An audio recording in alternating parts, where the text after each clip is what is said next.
मुख्यमंत्री योगी आदित्यनाथ ने कहा है कि दुनिया के स्तर पर भारत की परंपराओं को पहचान दिलाने में सेक्युलरिज्म सबसे बड़ा खतरा है। ये सेक्युलरिज्म जो शब्द है, ये सबसे बड़ा खतरा है भारत की इन समृद्ध परंपराओं को आगे बढ़ाने और वैश्विक मंच पर उसे एक स्थान मिल सके, वहां पर प्रस्तुत करने में। उत्तर प्रदेश के मुख्यमंत्री इस तरह का वाहियात किस्म का अनाप शनाप कहकर वो भारत के संविधान की तौहीन करें। सबसे बड़ी बाधा है वह यही है, और मुझे लगता है उससे उभर करके हमें बहुत शुद्ध, सात्विक और स्वस्थ मन से इस दिशा में प्रयास प्रारंभ करने होंगे। तो फिर योगी आदित्यनाथ को कंप्लेन करना चाहिए प्रधानमंत्री को कि भाई देखिए, भारत की इज्जत नहीं है पूरी दुनिया में, कि जो भी कानून के साथ खिलवाड़ करेगा उसको अपनी जान की भीख मांगने के लिए इसी प्रकार से मजबूर होना पड़ेगा। भारतीय जनता पार्टी की सरकार जब बंगाल के अंदर बनेगी तो टीएमसी और कम्युनिस्टों के नाम पर गुंडागर्दी और अराजकता फैलाने वाले गुंडे अपनी जान की भीख मांगते हुए गलियों, अपने गले में तख्ती लेकर के घूमते हुए फिरेंगे, और उस समय फिर वो दृश्य देश के सामने होगा। जय श्री राम, वंदे मातरम भी कर दिया, जय श्री राम भी कर दिया। ये तभी हो पाएगा जब भारतीय जनता पार्टी पूरी मेजोरिटी के साथ, फुल मेजोरिटी के साथ बंगाल के अंदर सरकार बनाएगी, और डबल इंजन की सरकार बंगाल के अंदर भारतीय जनता पार्टी की सरकार और केंद्र में मोदी जी की सरकार जब मिलेगी, डबल इंजन की सरकार आपके विकास को उतनी ही गुना तेजी के साथ आगे बढ़ाने का कार्य करेगी। और वो संविधान जिस पर उन्होंने ओथ लिया है, और ओथ जब लेते हैं संविधान पर, तो संविधान में सेक्युलरिज्म कॉन्स्टिट्यूशन का, संविधान का बेसिक स्ट्रक्चर का हिस्सा है। और अगर संघ परिवार बार बार ये कहता है कि वर्ड सेक्युलरिज्म ऐड किया गया, तो वो भी उनकी जहालत है। अगर वो भारत के संविधान की आर्टिकल 14, 19, 22, 25, 26, 29, 30 पढ़ेंगे तो ये पूरा रिफ्लेक्शन है भारत के सेक्युलर ट्रेडिशन का, और ये भारत के संविधान में एक फंडामेंटल राइट्स हैं। तीसरी बात यह है कि चाहे योगी आदित्यनाथ हो या संघ परिवार हो, जब उनको सूट करता हो कहते हैं कि भारत सेक्युलर इसलिए है क्योंकि मेजॉरिटी सेक्युलर है। अब ये कह रहे हैं कि सेक्युलरिज्म की वजह से भारत को पूरे विश्व में जो रिकग्निशन मिलना था वो नहीं मिल रहा है। चौथी बात यह है कि जब प्रधानमंत्री ने 2019 के चुनाव के बाद जब सेक्युलरिज्म की आज इस तरह की होगी बात, के प्रधानमंत्री तो कॉन्स्टिट्यूशन को अपने सर पर उठा लेके बोले कि यही मेरे लिए किताब है। तो ये ड्रामा क्यों हो रहा है? प्रधानमंत्री एक बात कहते हैं और उत्तर प्रदेश के चीफ मिनिस्टर उन्हीं के पार्टी के इस तरह की बात करते हैं। चौथी बात यह कि भारत सेकुलर इसलिए है क्योंकि भारत का संविधान सेकुलर है।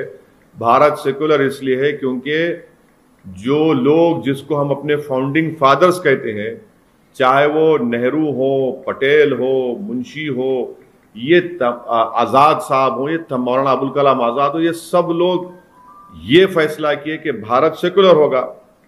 और अगर भारत की पूरे विश्व में अगर इज्जत नहीं है सेकुलरिज्म की वजह से, तो फिर योगी आदित्यनाथ को कंप्लेन करना चाहिए प्रधानमंत्री को कि भाई देखिए, भारत की इज्जत नहीं है पूरी दुनिया में।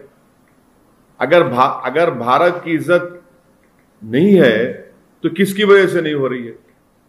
चीन हमारे जमीन पर कब्जा कर लिया, किसकी वजह से? सेकुलरिज्म की चीन कब्जा करा जमीन पर भारत की। आज हम डेप्सांग को छोड़ रहे हैं तो इसे क्या सेकुलरिज्म की वजह से? हमारे अतराफ में जितने पड़ोसी हैं वो चीन की तरफ देख रहे हैं तो क्या सेकुलरिज्म कैसे देख रहे हैं?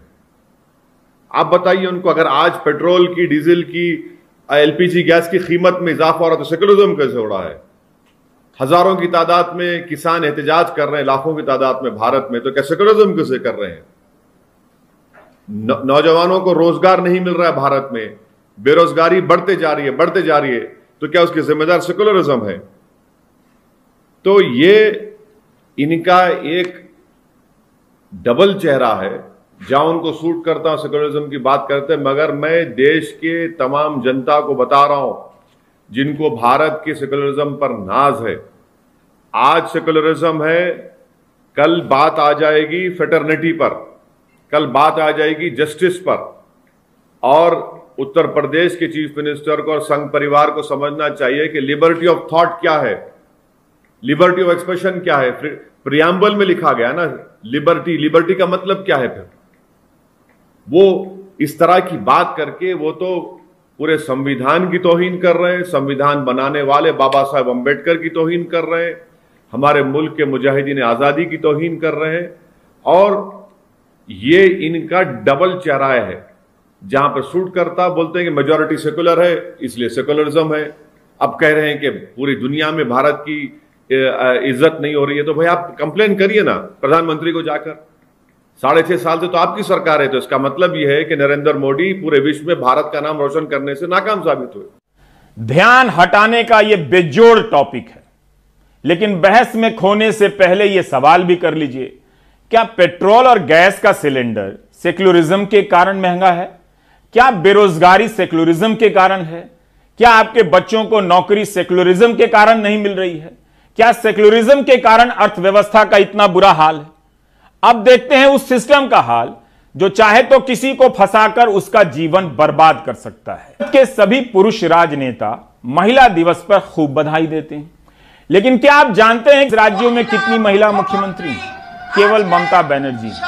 अब आप प्रधानमंत्री के ट्विटर हैंडल से लेकर तमाम पुरुष मुख्यमंत्रियों के ट्विटर हैंडल पर जाकर देखिए, क्या किसी ने भी देश की इस एकमात्र महिला मुख्यमंत्री को महिला दिवस पर बधाई दी है? क्या किसी ने भी देश की इस एकमात्र महिला मुख्यमंत्री को महिला दिवस पर बधाई दी है? आज 1 अरब 30 करोड़ की आबादी वाले देश राज्यों में सिर्फ एक महिला मुख्यमंत्री है, ममता बनर्जी।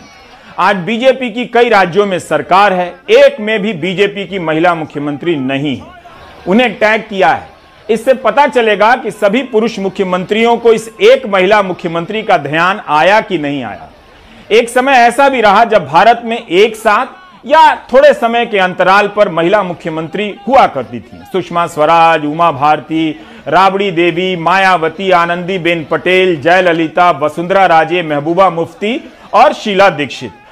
ममता बनर्जी अपनी राजनीतिक अस्तित्व की लड़ाई लड़ रही हैं। सामने बीजेपी है और दूसरी तरफ लेफ्ट और कांग्रेस। आप खुद देखिए कि प्रधानमंत्री ममता बनर्जी के बारे में किस तरह से आक्रमण कर रहे हैं।